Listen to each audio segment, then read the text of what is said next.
writers, welcome back to the How to Write a Book series with the HC Publisher. I'm Holly, and thanks for joining us today.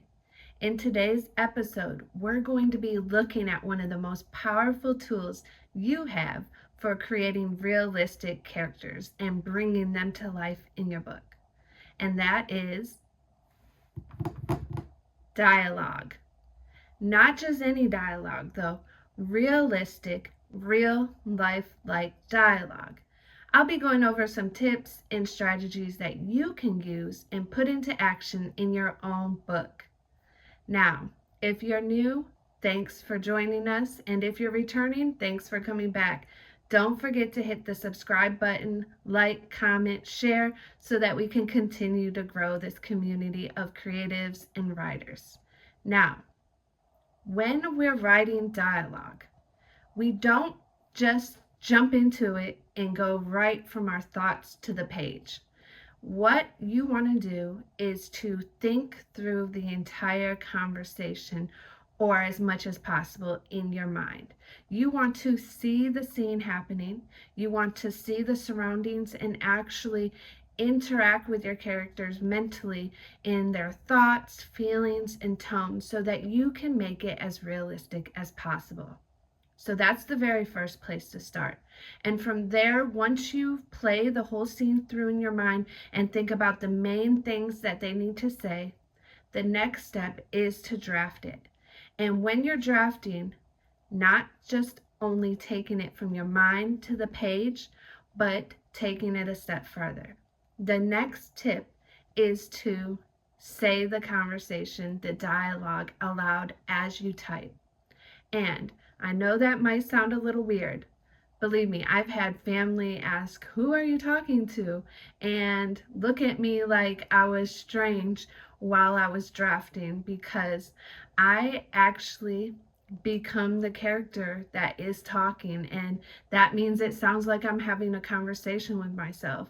That means that I might go into different character voices while I'm drafting. But that is the game changer. That's the thing that's going to make your dialogue stand out in your book, because it makes the characters real. And every good book has characters that are not only ones the audience can relate to, they're ones the reader feels like they are friends with, that they are themselves. And us as writers, when we write characters, those characters do become a part of us, and we become those characters while we're writing. So, we're going to take a closer look from the book I'm currently working on through this series, the Gifted Series, Book 2. Mikkel and Elisa have made it to Canada, and Mikkel was having a moment where he was caught in his thoughts thinking about his best friend's death, Ron. I'm now looking at the dialogue down here, and I'm going to replay what I already envisioned in my mind happening, where the two are walking. It's nighttime. They're coming up from the shore on the beach into a small town. "Hey, let's keep going," she said in a soft tone, as if she knew my thoughts. "Don't do that," I said more briskly than I should have.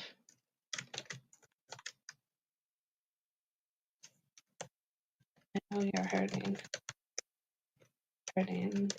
I'm here for you. I love you."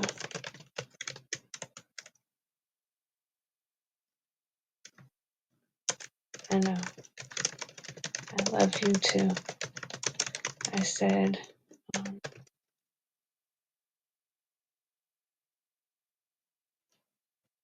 in a cool tone, in a direct tone. "Don't do that," I said. "I know you're hurting. I'm here for you. I love you. I know. I know. I love you too."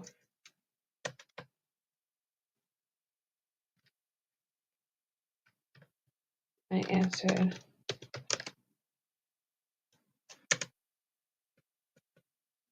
Responded quickly.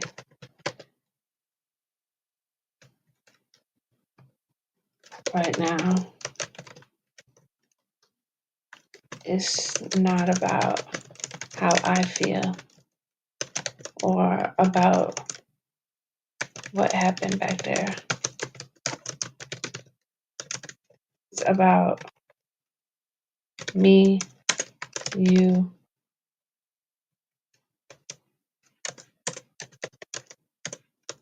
it's about me, you, and the baby.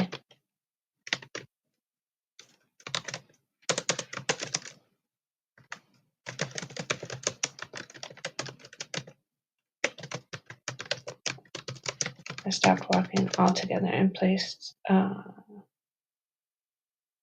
hand over Elisa's stomach. I get that. I do. I know racing against we're racing against the clock right now.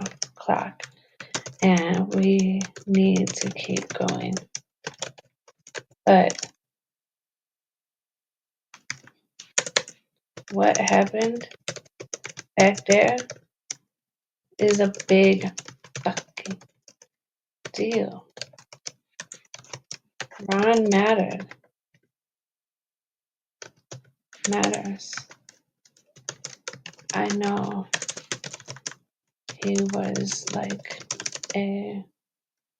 I know he was your best friend.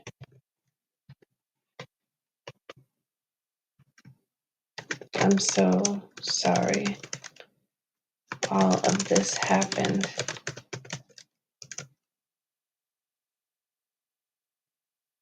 I never should have brought you into this. I know he was your best friend. I'm so sorry all of this happened. I never should have brought you into this. Stopped it. No, I know I should have brought you into this. Then none of this would have happened. He was my brother. He was my brother. I raised my voice. There. Are you happy?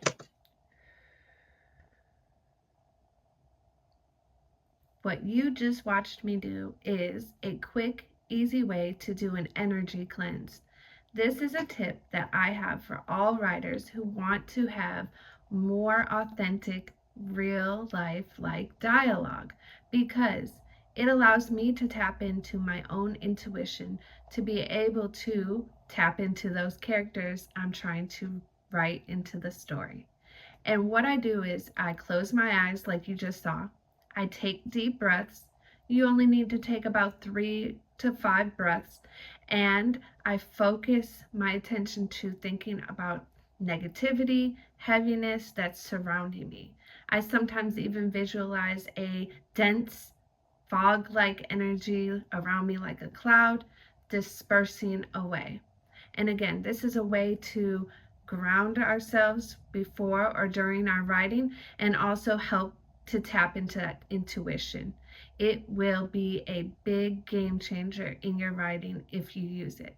Now, after I do that, I'm ready to go right back into writing, feeling renewed and refreshed with a new sense of positive, uplifted energy where I can be one with my characters and pull out the best dialogue possible. Try it and let me know how it goes for you. And the last tip I have is to remember dialogue is not meant to be perfect, it's meant to be real. This is the area of your book where you get to be most creative.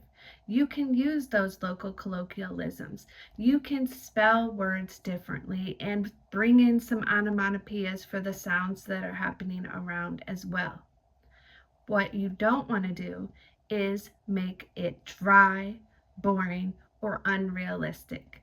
It's better to be a little bit of a mess than to be something that is not relatable. So, having those conversations in your mind, then talking them out as if you're the character while you're drafting, as well as pulling in some of your own energy and tapping into your intuition so you can be the character yourself, are the key tips and strategies that are going to be most helpful in writing your own story. Okay, that's it for this week's episode of How to Write a Book having to do with dialogue. Until next time, thanks for watching.